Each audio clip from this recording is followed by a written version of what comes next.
যুদ্ধের পর কূটনীতিতেও আমেরিকার চূড়ান্ত পরাজয়। ইরানকে চাপ প্রয়োগ করে বাধ্য করার চেষ্টা করেছিল ডোনাল্ড ট্রাম্প পাকিস্তানের ইসলামাবাদে আলোচনার টেবিলে টেনে হিচড়ে আনতে, কিন্তু শত চেষ্টা করেও ডোনাল্ড ট্রাম্প ইরানকে ভয় দেখাতে পারেনি।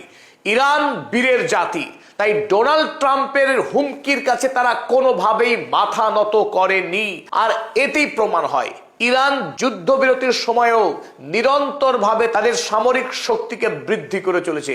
তাই নতুন করে যদি যুদ্ধ করতে চায় ডোনাল্ড ট্রাম্প, তাতেও পরোয়া নেই ইরানের। উল্টে ডোনাল্ড ট্রাম্প বাধ্য হলেন গত রাতে ইরানের সঙ্গে আমেরিকার যে যুদ্ধবিরতি, সেই যুদ্ধবিরতির মেয়াদ আনুষ্ঠানিকভাবে গত রাতেই শেষ হয়েছিল। আর তখনই ডোনাল্ড ট্রাম্প অনির্দিষ্টকালের জন্য, for indefinite period of time, অনির্দিষ্টকালের জন্য যুদ্ধবিরতি ঘোষণা করতে বাধ্য হলেন এই যুদ্ধবাজ ডোনাল্ড ট্রাম্প। উল্টো দিকে ডোনাল্ড ট্রাম্প গত রাতে ইরানের সঙ্গে আমেরিকার যে যুদ্ধবিরতি চলছিল, সেই যুদ্ধবিরতি অনির্দিষ্ট সময়ের জন্য চলবে বলে কাল জানালেন। আর এতেই গোটা পৃথিবীতে নতুন করে আমেরিকার বিরুদ্ধে চিৎকার পড়ে গেছে যে ডোনাল্ড ট্রাম্প ট্যাকো, তিনি মুরগির বাচ্চার মতো পালিয়ে গেলেন, ইরানকে ভয় দেখাতে গিয়ে নিজেই ভয় পেয়ে এখন পালাচ্ছেন। ইরান প্রমাণ করেছে যে সে সত্যিকারের সার্বভৌম রাষ্ট্র।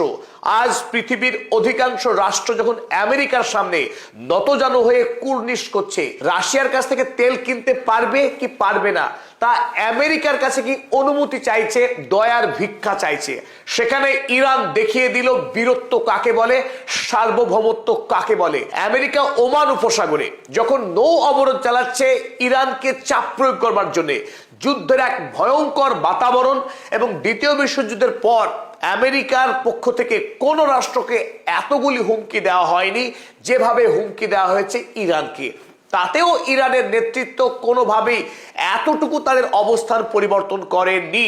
ইরান জানিয়েছিল পাকিস্তানের আমেরিকার সঙ্গে যৌথ আলোচনায় বসার কোনো প্রশ্নই ওঠে না, কারণ যে আমেরিকা ধৃষ্টতা করে, আমেরিকার যে রাষ্ট্রপতির অস্ত্রই হচ্ছে প্রতারণার মিথ্যা, সেই মিথ্যাবাজ, প্রতারক, যুদ্ধবাজ মার্কিন রাষ্ট্রপতির প্রতিনিধি দলের সঙ্গে ইরান কোনোভাবেই আলোচনায় বসবে না।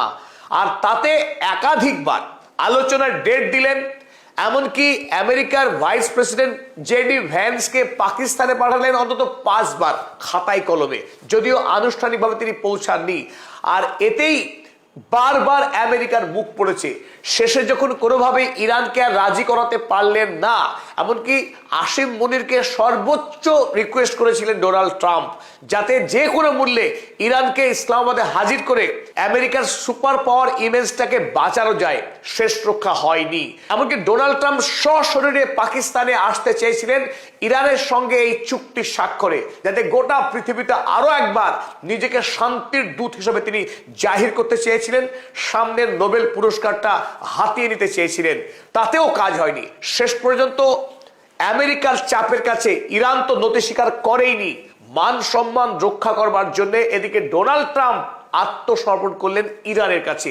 ইরানের সঙ্গে আমেরিকার যে যুদ্ধবিরতি, সেই যুদ্ধবিরতিকে অনির্দিষ্টকালের জন্য চলবে বলে ঘোষণা করলেন নিজেই। আর এই অনির্দিষ্টকালের যুদ্ধবিরতি ঘোষণা খোদ ডোনাল্ড ট্রাম্প নিজেই করেছেন।